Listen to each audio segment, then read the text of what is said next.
So it's all coming out now.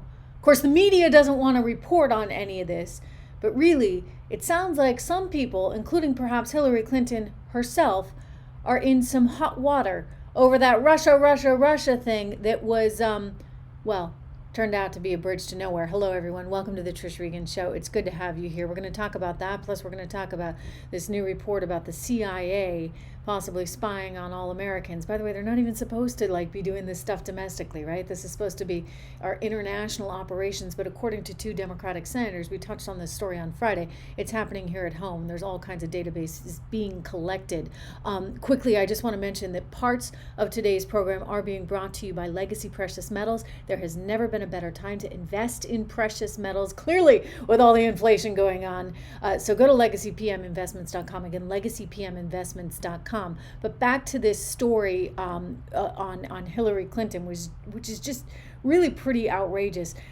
There's now a report that the former head of the DNI, Director of National Intelligence, John Ratcliffe, allegedly said that there was enough evidence to move forward regarding what John Durham had collected, move forward on indictments for multiple people, but that apparently kind of went nowhere. I mean, I would just only point out that it's all going nowhere, right? I looked at the Wall Street Journal this morning, and happy Valentine's Day, everyone.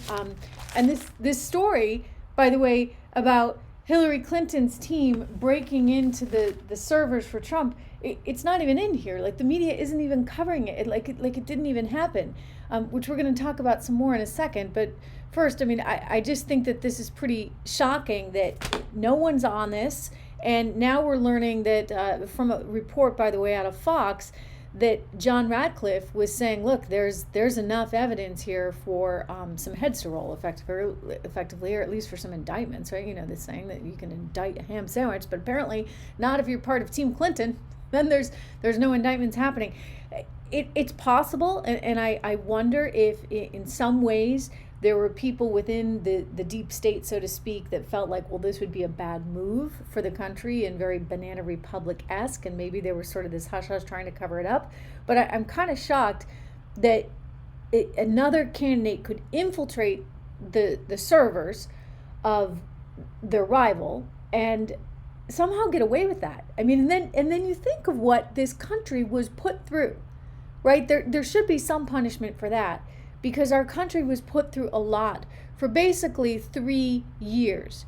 3 years of Russia, and 3 years of constant media attention, and somehow Donald Trump was the Manchurian candidate, propped up by Russia, and they had apparently all these goods on him, and were basically pulling all the strings. I mean, it was all so wild, so fantastical. I read the so-called dossier that BuzzFeed, by the way, it was out there. Everybody kind of knew it was sort of fake. It read, by the way, like a piece of fake intel. It read like something, no offense against the National Enquirer. I realize they break a lot more stories than a lot of other news organizations, but it read like that, like tabloid supermarket stuff.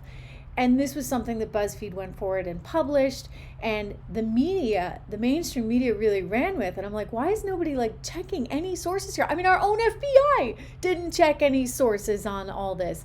They then somehow thought it was okay to wiretap Carter Page. But we're now learning that, they infiltrated servers belonging to Trump Tower and then later the White House in order to establish what they would consider a narrative that would link Donald Trump to Russia.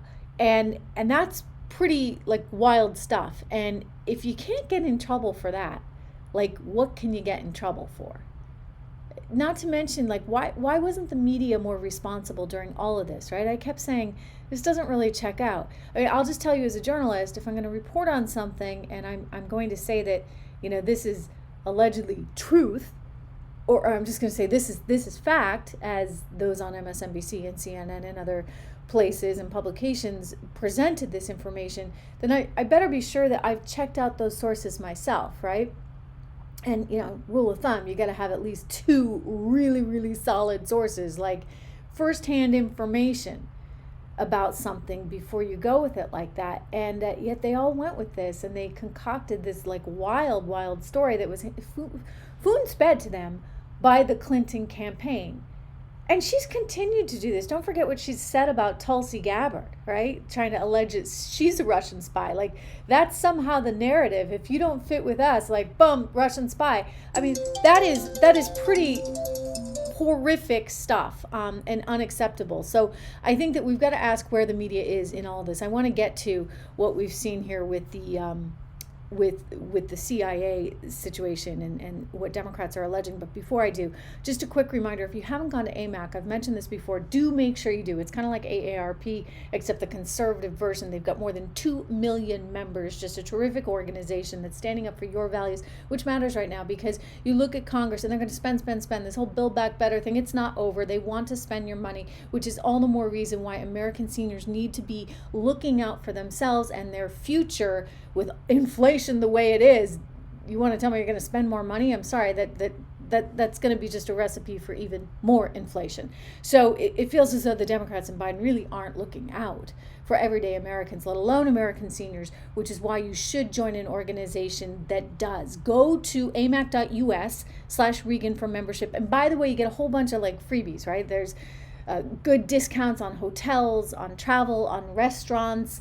So check it out. It's worth doing. They can help navigate you some really difficult spaces as well in terms of insurance for older people, health insurance, etc. So check out amac.us/Regan. I encourage you to do that today. But that is really horrible stuff. And, we're just getting started in terms of what Durham's report really tells us. And I think we need to be very aware, and I'm, for one, going to continue reporting on it. Even if mainstream media doesn't want to, I'm going to continue updating you on this, and I'm going to continue my own digging, because what happened certainly was not right. And it's high time that people pay attention to what's real, what's not. And that journalists actually report facts and truth, and don't just spin some crazy narrative because they're being spoon-fed it by a particular campaign. Let me get back to the story that's coming to us from Democratic senators now, saying that the CIA has been spying on everyday Americans. According to 2 senators, now Democrats, so not Republicans right now, these are not conservatives, these are Democrats that are saying that the CIA has collected a couple of pretty significant databases, Deep Dive 1, Deep Dive 2, which has collected tons and tons of information on everyday Americans. And if that's actually the case, I think a lot of heads need to roll at the CIA. They're not supposed to collect information on Americans, by the way, to begin with. It's just supposed to be for international uses. Perhaps they're justifying it by saying these are people that had international contacts. I don't know. But we need to be asking these questions, because it really feels like in this new day and age, with computers and all the cyber attacks out there, there's also a way for our government to get more and more information on all of us. And that's kind of a nerve-wracking thing, and I think really at odds with who we are as a society. And it feels like there's no independence anymore. There's no privacy anymore. I think we all better invest in some really good cyber security stocks, because that really is the wave of the future. Finally, very quickly, if you haven't noticed, Biden's poll numbers plunging again. When you look at the Real Clear Politics average, it is down in a abysmal situation. I do think it's because of everything that's happening right now.